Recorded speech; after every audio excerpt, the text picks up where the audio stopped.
అందరికీ నమస్కారం. BS logs and కిచెన్కి స్వాగతం. ఇవాటి లాగ్ ఏంటంటేనండి, మార్గశిర పౌర్ణమి, దత్త జయంతి. దత్తాత్రేయ స్వామి అవతారము దాల్చినటువంటి రోజు. అందరికీ కూడా అనఘా సమేత దత్తాత్రేయ స్వామి వారి అనుగ్రహం సంపూర్ణంగా ఉండాలని మనసారా కోరుకుంటూ, ఆయన యొక్క అవతారమే చాలా చిత్రంగా జరిగిందండి. ఎలాగంటే, అనసూయ అత్రి దంపతులు అన్యోన్యమైన దంపతులు అన్నమాట. ఆదర్శ దంపతులు. ఆయన మహా గొప్ప తపస్సాలి. ఇంకా ఆమె అనసూయాదేవి మహాపతివ్రత అన్నమాట. అనుకూలవతి అయినటువంటి భార్య. వారి యొక్క గొప్పతనాన్ని ప్రపంచానికి చాటాలనుకున్నారు బ్రహ్మ విష్ణు మహేశ్వరులు. అందుకే వారింటికి అతిథిగా వెళ్ళి ఆమెను ఒక్క కోరిక కోరారన్నమాట.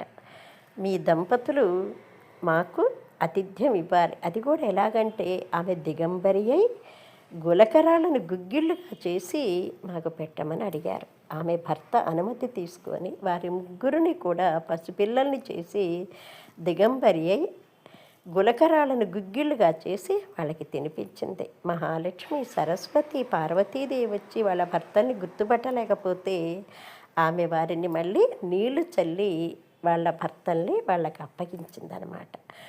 అప్పుడు ఆమె యొక్క పాతివ్రత్యానికి, ఆయన యొక్క తపశ్శక్తికి మెచ్చినటువంటి బ్రహ్మ విష్ణు మహేశ్వరులు అమ్మవార్లు కూడా వారికి ఏదైనా వరం కావాలని ఇస్తామని చెప్పి అన్నారు. అప్పుడు ఆమె అత్రి మహర్షి కూడా ఒకటి అన్నారన్నమాట. పిలవకుండానే మా ఇంటికి అతిథిగా వచ్చారు, మా ఆతిథ్యాన్ని స్వీకరించారు కాబట్టి పసిబిడ్డల్ని చేసి కాసేపు మేము మురిసిపోయినాము. కాబట్టి మీరు ముగ్గురు కూడా ఒకే అవతారంగా మా ఇంట్లో అవతారం దాల్చాలని చెప్పి అడగటంతో బ్రహ్మ విష్ణు మహేశ్వరుడు ముగ్గురు కూడా ఒకే అవతారంగా దత్తాత్రేయ స్వామిగా అవతారం దాల్చారన్నమాట.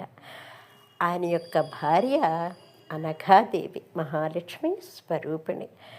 మార్గశిర మాసంలో వచ్చే బహుళ అష్టమి అనఘా సమేత దత్తాత్రేయ స్వామి వ్రతం చేసుకుంటారు. దానివల్ల దారిద్ర్యము, దుఃఖనాశనము కలుగుతుంది.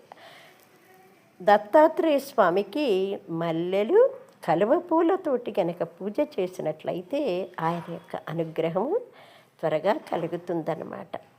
కార్తవీర్యార్జునుడు ఆయన దత్తాత్రేయ స్వామిని ఆరాధన చేసి 1000 చేతులు పొంది గొప్ప మహారాజుగా, గొప్ప వ్యక్తిగా పేరుగాంచాడు. అందరికీ దత్తదేవుని అనుగ్రహ